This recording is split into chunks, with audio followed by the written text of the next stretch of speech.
Every year, humpback whales sing a song that will never be heard again. They fill the world's oceans with this song, including here, off the coast of the Pacific Northwest. Now, normally, people like you and me wouldn't be able to hear it, but in 2015, the Monterey Bay Aquarium Research Institute installed a hydrophone off the coast of California. What they heard was a surprising lack of whale songs. That winter, humpback whales only sang 11% of the time. The next year, it went up to 16%. And between 2017 and 2018, humpback whales sung 25% of the time. Now, this may sound like the problem has solved itself, but that's not quite the case. Because at the same time, in 2015, the waters behind me were on average 1.5 degrees warmer than normal. And that number only increased as you went out to sea. Because this was the year of the blob. The blob. The blob. The blob. And the blob might be back. I don't want to be alarmist. So what actually was the blob, and was it that bad? So it was a marine heatwave. The peak lasted from 2014 to 2016, but I've seen a few different dates thrown around for when it actually started and ended. Scientists think it happened because we had a few very warm years with very little wind. The wind mixes up ocean waters, meaning that surface waters can cool down from the cooler waters below. Without this wind, that didn't happen, and the temperature of surface water continued to rise and rise and rise. Like I said, here off the coast of BC, on average it was about 1.5 degrees warmer than normal, but that got worse the further out to sea you got, and it spanned basically the entire North Pacific. Warmer water might sound kind of great to you and I, but it wreaked havoc on marine ecosystems. We saw massive algae blooms, we saw both die-offs of fish and bird species, but also found them really far out of their normal habitats. Sea lions were literally being washed up on shores, starving, and the whales stopped singing. These are krill. These tiny shrimp-like crustaceans are so abundant, they form the foundation of many marine food chains.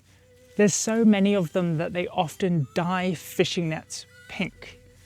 But in 2015, scientist Rick Breuer said that he could fit all of the krill that they brought back in a plastic bag. This is probably why the whales didn't sing as much, because krill is the main food source for blue, fin, and humpback whales.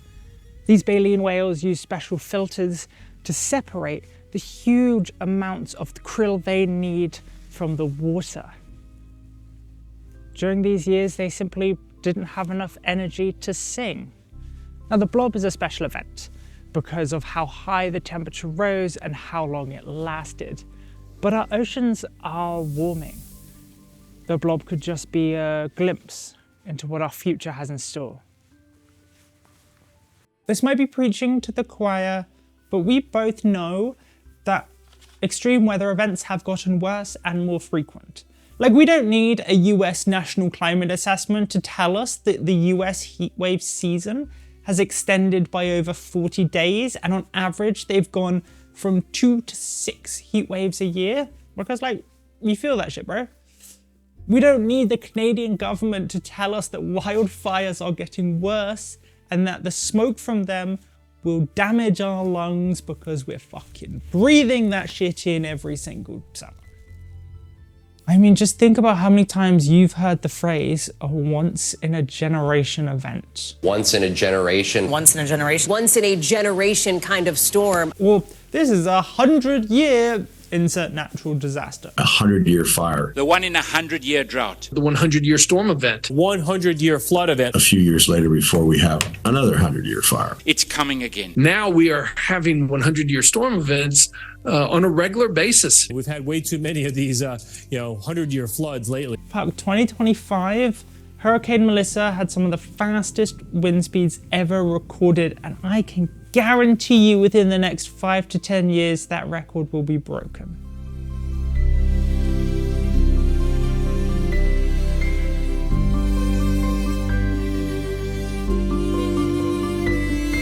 Behind me is the Westridge Marine Terminal. This is the site that Trans Mountain uses to export all of the oil it ships out from BC shores. It's capable of exporting over 630,000 barrels a day. Because of how humanity has acted in the last couple hundred years, carbon dioxide levels have increased 250 times faster than they would from natural causes alone. And we know the consequences of this. The ice caps are melting, our forests are burning, and our oceans are warming. The climate crisis has more than doubled the likelihood of a forest fire in eastern Canada. And here, in the Pacific Northwest, it feels less and less like the rainforest it's supposed to.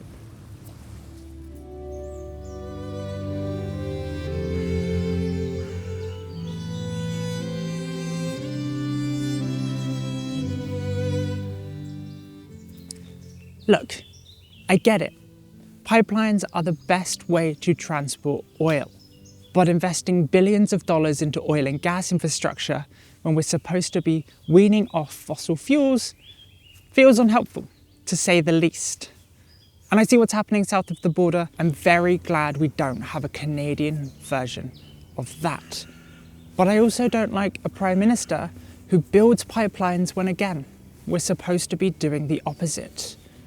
The more we use fossil fuels, the hotter the planet is going to get. The hotter the planet gets, and the more people die, and the less the whales will sing. It's not even cheaper to stay on fossil fuels. Over the last 5 years, the International Energy Agency has said that solar power has been the cheapest form of energy by far. And if we transitioned to green energy, we wouldn't have to pay oil and gas companies $30 billion in tax subsidies. We could take less than 10% of that money and retrain every single current Canadian oil and gas worker to other sectors with a comparable wage. So if it's not for the good of the economy, it's not for the good of humans, and it's not for the good of Canadians, then there's only one reason why I can see to keep investing in fossil fuels.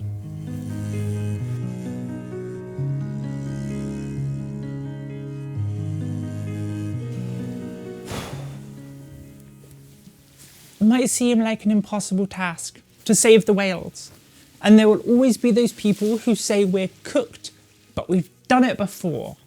From indigenous North Americans to medieval Europeans, we have been hunting whales for centuries and consuming whale products for a whole lot longer.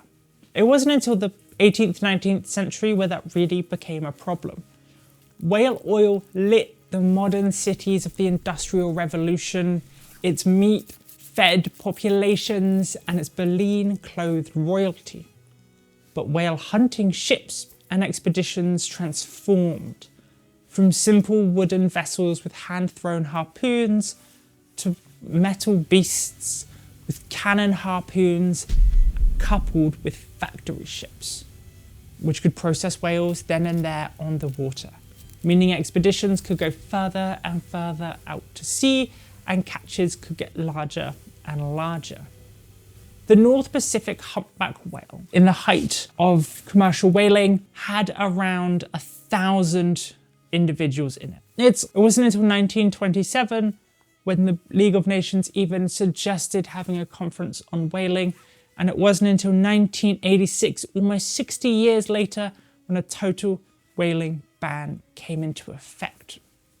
Here in Canada, on Canadian Pacific waters, it has been illegal to hunt humpback whales since 1966. And in 2018, the count of humpback whales in Canadian Pacific waters alone was 12,000.